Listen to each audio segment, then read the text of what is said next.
Hello fellow gamers and welcome back to the Polytopia grind. A while ago I released this video here.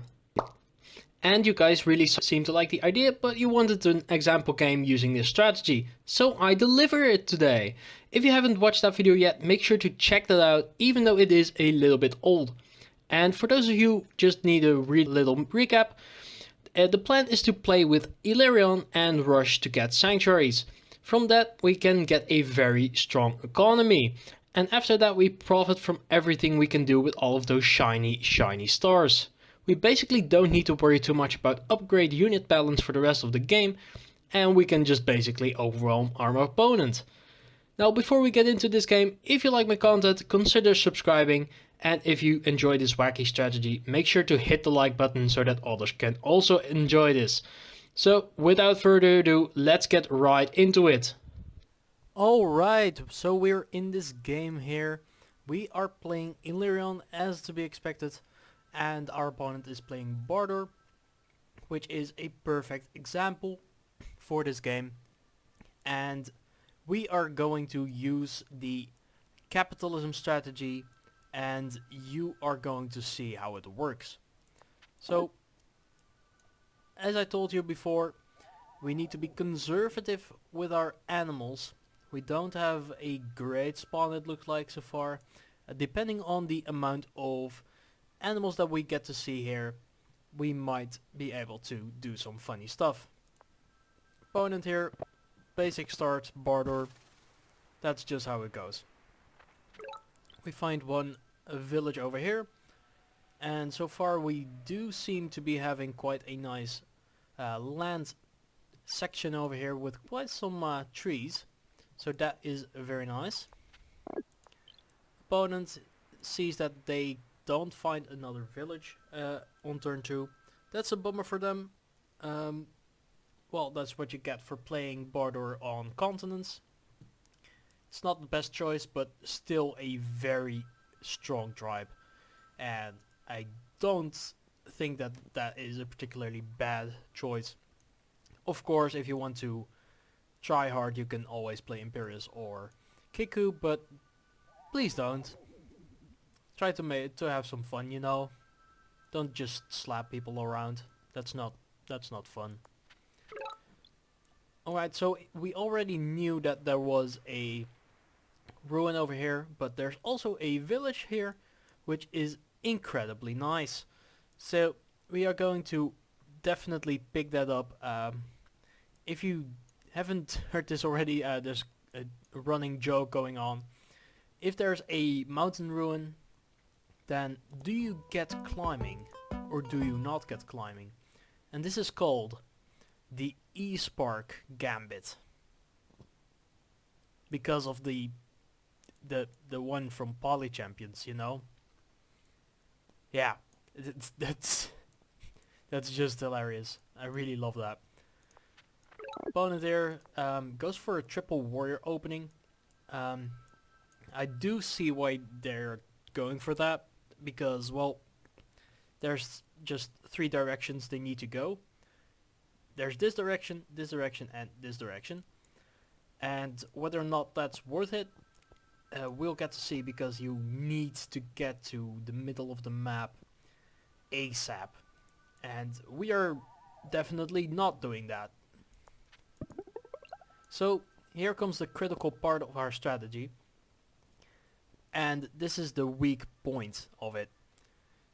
Do we have plenty of forests, and or do we have enough fruits to get organization and upgrade one or multiple of our cities?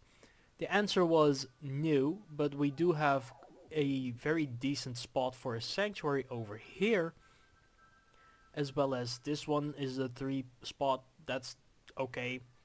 And this one's a 3 spot as far as we know as well. So that's actually quite good.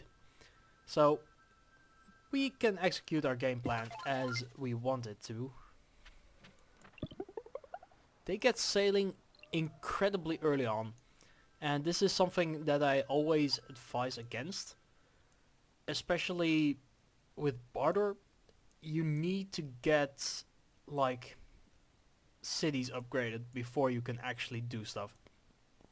And in this case, definitely not the greatest choice because, well, you need organization here, and I mean, I do get why you want to go onto the water, but it's a bit too early on to really go for that.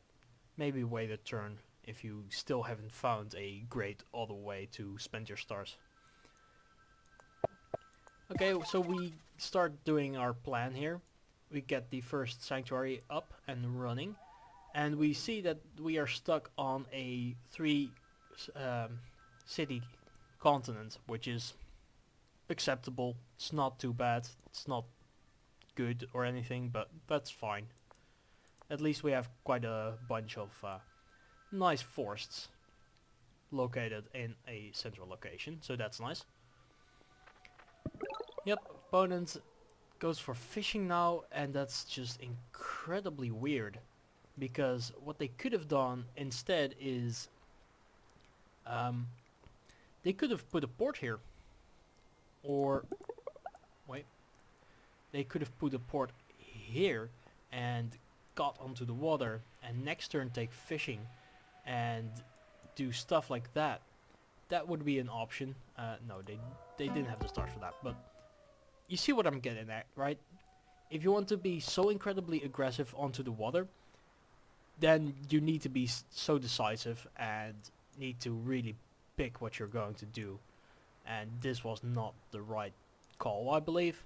So they were definitely making some misplays, but we are making use of like a very goofy strategy that's just going to work. So we're equal in this case. Here we go, Eastport Gambit, Gambit accepted, and now we're just hoping for something useful. And the way that I think about this type of Gambit is, if you get a ruin, you need climbing. Climbing costs you 6 stars, or like depending on your situation at the moment. It costs you usually around like 6-7 stars at the start of the game. It's the most worth it. And in this case, you are guaranteed not to get an explorer, and the other things that you can get are like technologies and population or stars, which are all usually worth more than the stars that you put into it. So I think that's usually the right pick, depending on, of course, the rest of the situation. Opponent here starts upgrading their stuff. You see, if they had taken organization or even forestry, would have been better off at the moment with their economy. That's just a choice they made, I believe. That is just, they wanted to rush the naval stuff, but they aren't doing it. So if you decide to go with a plan, if you make a plan, stick to it. That's a really good advice that I can give you. You see, if only they had executed their plan, that would be onto the water, and maybe they would have like conquered an entire continent by now, but they haven't. We get the population ruin, so that's really nice. Think about this. It cost us 7 stars, and it would have and it gave us like 3 population, which is not bad for that cost, you know. That's like 1 farm and an animal, but we can't even hunt these animals, so that's definitely a good payoff for Illyrion. Also, look at the economy. We are banking in the stars. 11 stars per turn at the end of turn 6. That is, we're making the big bucks. Big bucks. Okay, opponent finally decides to do something with the water that they so desperately tried to get onto. Could they have done anything different? They should... No. No, this is fine. It is just a bit slow. But they are at least the first to get onto the water. You know, that's usually an advantage that you want to get.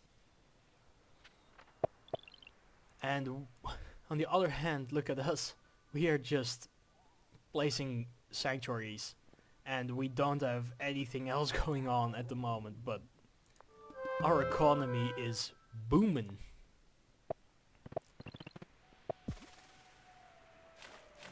Yep. So they find that they should have walked over here all along. That's just a bad thing they didn't do. I guess they just had a choice and they had to act. Like, you know, you need to remember that these are still live games. And you know, sometimes you make misplays. I do it all the time. But some things you can prevent, you know. Stuff like this. Just where you're going. 16 stars per turn at turn 8, that's not bad. Definitely not after the update. So we get sailing now, and we're starting to pop off using our fantastic economy. Our opponent is also getting the same plan here.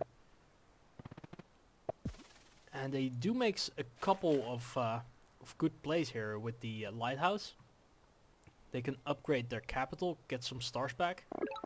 You know, they're getting onto the water, they are exploring, and we are not doing the same thing yet. So, ew.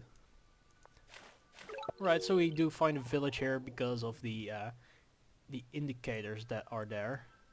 If I can, you know, this aqua farm that can't be there if there is no village somewhere around it, and indicating that with the fish as well, it should probably be over there. We get to upgrade our city here. We can explore because we need to get some intel, get the stars from meeting them. We also see the lighthouse, which basically reveals that we have vision on them, which is not too great. You usually don't want that in the early game, so I mean the population boost is nice and all, but your opponent knowing that they have vision on you, or like your opponent knowing that you have vision on them, should word like that, is really not nice. But it also puts some pressure on them because they definitely don't know about you at that moment, so something that you can start going with. Get another explorer over there because I wanted to assert dominance and find out what way to explore into with our units. And then we saw that they had units on the water, but there's also this continent over here that's basically just for free grabs still. And we know that there's a port over here that we might be able to sabotage a little bit if we go for the right course of action. You see, this is one of the great things about explorers. They give you the intel about what you should and should not do. And in this case, we know that we can safely try to either kill this stuff, or we can just basically land on this continent over here, or this one, in fact, and then go from there. Also look at the economy still. So good. So good. Compared to them, that's just disgusting. So we force them to spend some stars to get back at us, and that's, you know, that's just a smart thing that you can do sometimes. Make your opponent spend stars that they otherwise would be able to invest. You know, this is the marketing scheme. Make your opponent spend stars that you have been investing, you know. Sabotage their income a little bit. You see where I'm going with this? Ah, it's like the Wolf of Wall Street, but completely different. So we get the navigation, get onto that continent as I said before. Could have possibly done something different here with the boats, but didn't think I need to, realistically. Yep, we're just upgrading our cities here and just boosting up our economy. And let's switch to just the shared fog off. They have no explorers at all, and they have no clue what they're fighting, so that's really an advantage that we have over them, that we can really exploit. And this is the first explorer that they take, and it reveals us a little bit, but it's not everything. Let's keep to this. We know what's going on now with the vision. Right? Yeah, I wanted to get a dragon egg as early as possible, because dragons are very powerful units and you don't get many of them in usual fights, like on a normal map, maybe one or two. I mean, with huge maps and massive map, yeah, no, you can get like a couple of them. But with this type of map, normal continents, usually one or two. Yep, that's all nice and good. Now I finally recognize the fact that we can get a dragon egg here and we can poof our own warrior. So that's the definite misplay. Poof! And we can upgrade that city as well. Get some resources. Train another couple of warriors. And look at this economy.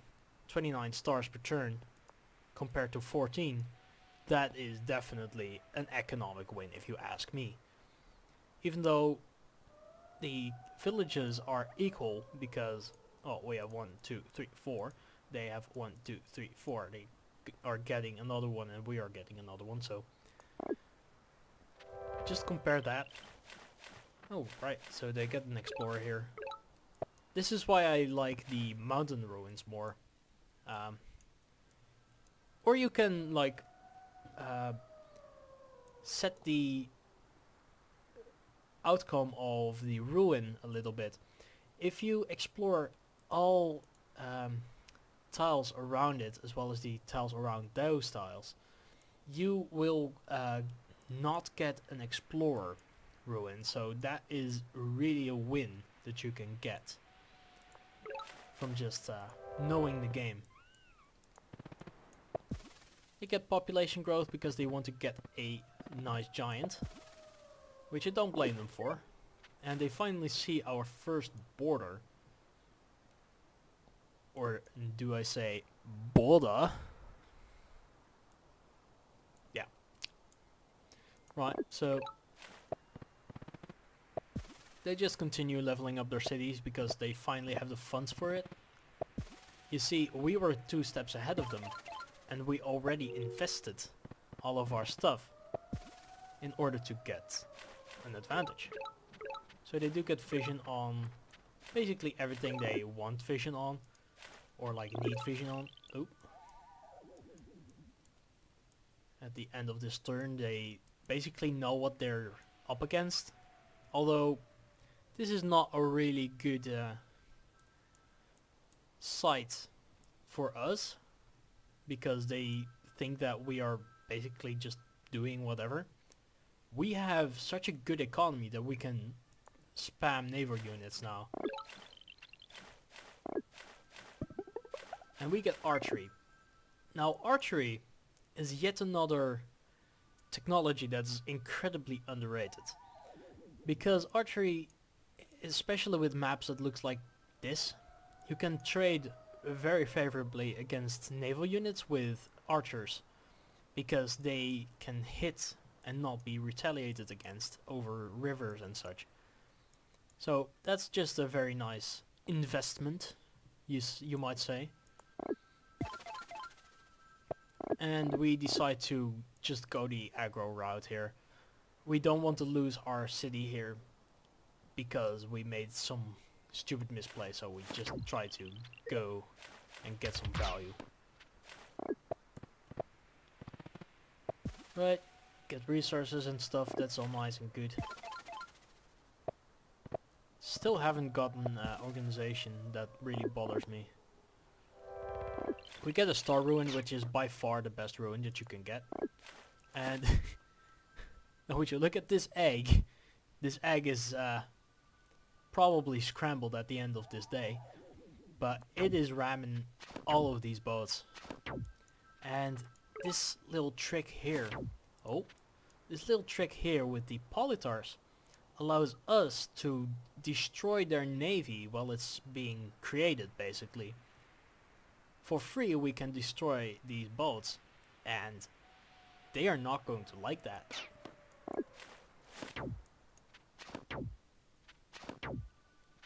Because the best point at which you can try to kill a boat is at the point at which it is still a raft. Or before it even exists, but that's kind of hard. So you really want to just get some control over the squares that have ports on them. Because if you can prevent a naval battle, you are already winning. That's just how that works. We get organization as well, and we get strategy because, well, they're just superior units for naval combat. And now, one turn ago, it didn't look too bad. But, you see, now it is looking bad. And you know, they can start killing stuff. And they finally get organization, which really makes me happy. Get an explorer, which is totally going to reveal everything they need to know for the rest of the game. They see all of our cities now.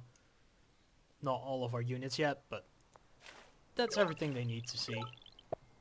And here we get the final lighthouse, which is fantastic. And we have such a nice economy that we can just afford to kill with a bomber that's not possibly going to survive. And another thing you need to know about naval combat is if you are the aggressor, you are usually winning, because bombers, they are good for attack, but for defense they're just for stalling. And if you don't have the ways to counter that, you're not going to win. So that's really just what's happening here. And here we get some other archers, and they are going to help us with trying to at least stall the advancements of these this stupid juggernaut that's over here. And also this trick here, if you can get your unit on a port of your opponent and it is not able to get killed, or at least not easily, definitely do so, because your opponent is going to need to invest stars to get their unit cooking in that case. You're just preventing all of that. See, they can stack all of their units up here, but we can shoot it with this bomber over here. Even though that bomber is probably not going to survive.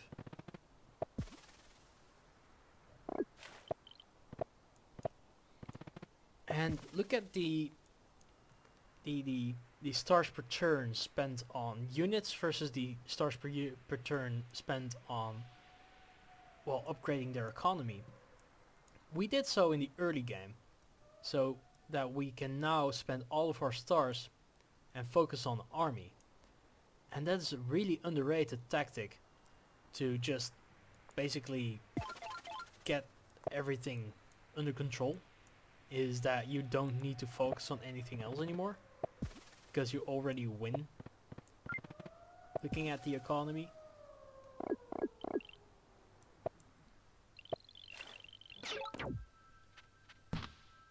bonk, and shoot that and shoot that. Get diplomacy. That's just mean at this point. Get a super unit, and we finally reveal that our baby dragon was a baby dragon all along. Get a bomber up just in case they manage to somehow do anything about us getting this city. And yeah, we are just going into an offensive position here. You can get the border growth because we want to have more spaces to upgrade our units. And they are finally catching up to us with the economy, but their army is just so much more inferior that we are just winning already. And even though we are sacrificing this bomber here, they don't have the means to do anything. Really the early game that decided the late game in this case. Yeah, we can just start killing all of their stuff. And as I said before, if you can create more units than your opponent can kill, and if your opponent can't kill the amount of units that you can create, you win the game. Unless there's some other buffoonery going on. Just for good measure, we just wanted to get vision on every tile in the game. So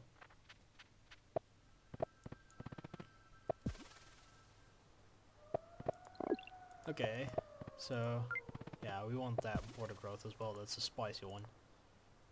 Very saucy.